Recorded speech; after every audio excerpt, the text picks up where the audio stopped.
Hi everyone.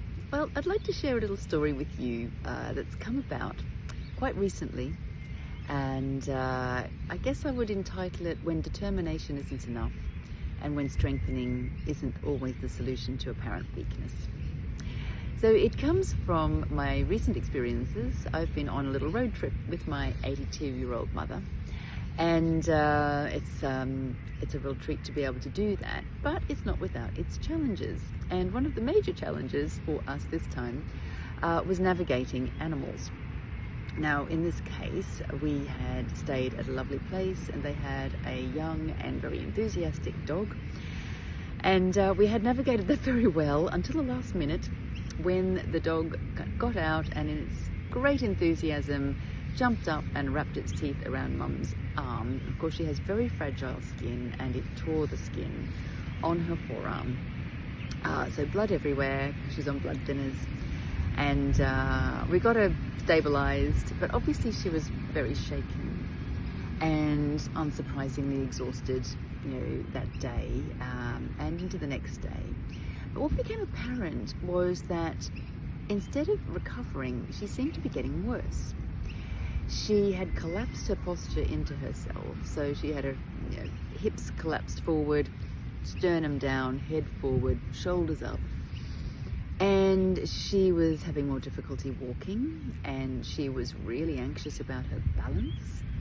And this was really problematic because she was anxious about being in new environments.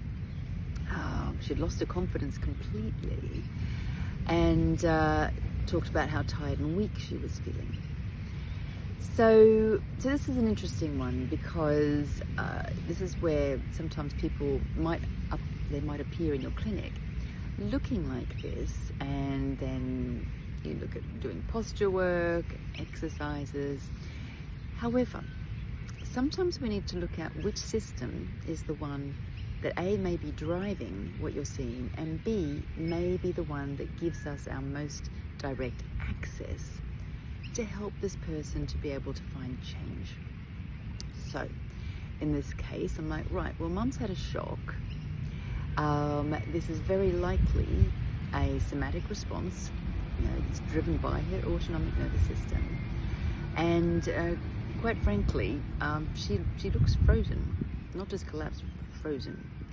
And so can we actually work into that? So Mum being she's always willing and she's always determined, but in this case she was really overwhelmed by what she was experiencing. Now, you might say, well, let's start with breathing, and almost always I might start with that. However, we have to also understand that for some people, breathing is too confronting to begin with. To have to become present with the feelings that you're having can be too much to start with.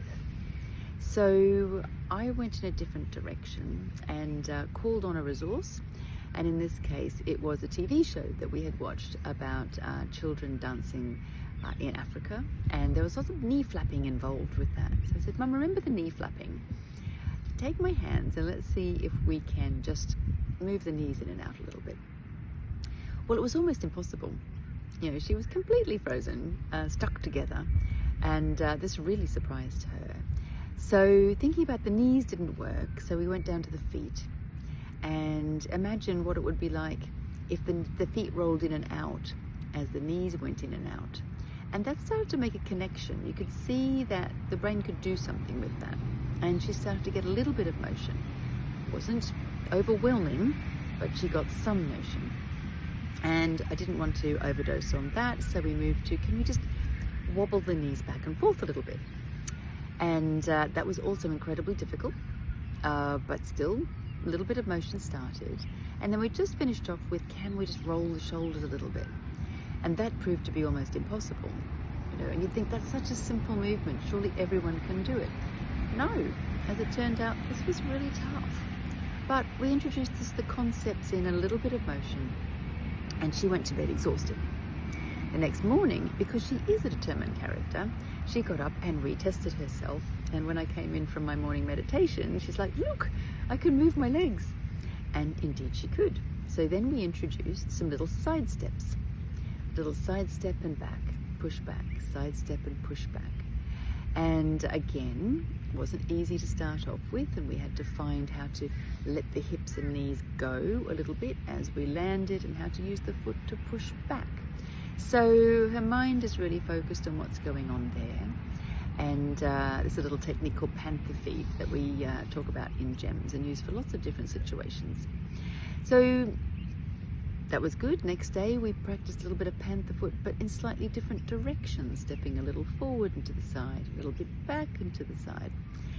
And then that progressed then further on another day to actually, can we step and reach? And she could do it in balance, actually changing her center of gravity, moving herself over her base.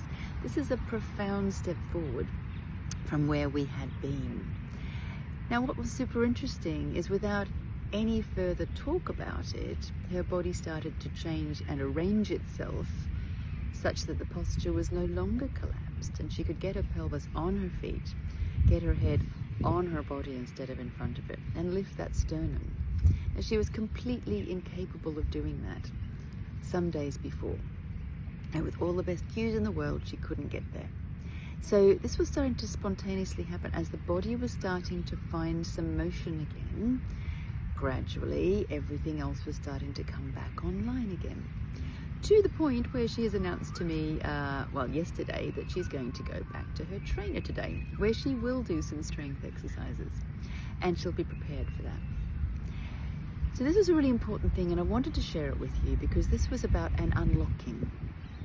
Okay, so you're not going to see lots of randomized controlled trials be able to talk about this exact thing, and it doesn't really matter whether we use those movements or other movements. It was just introducing movement into the body again, and understanding that the scary experience that she had embedded itself, and she was embodying that, and it was really blocking her.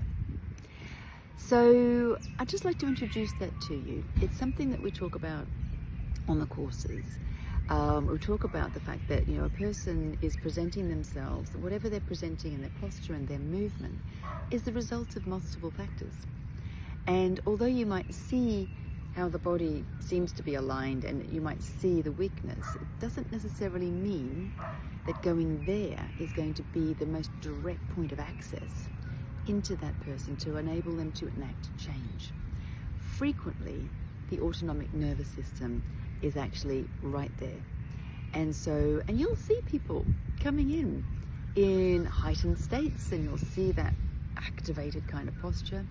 They can be completely overwhelmed, and you can see it in the compression.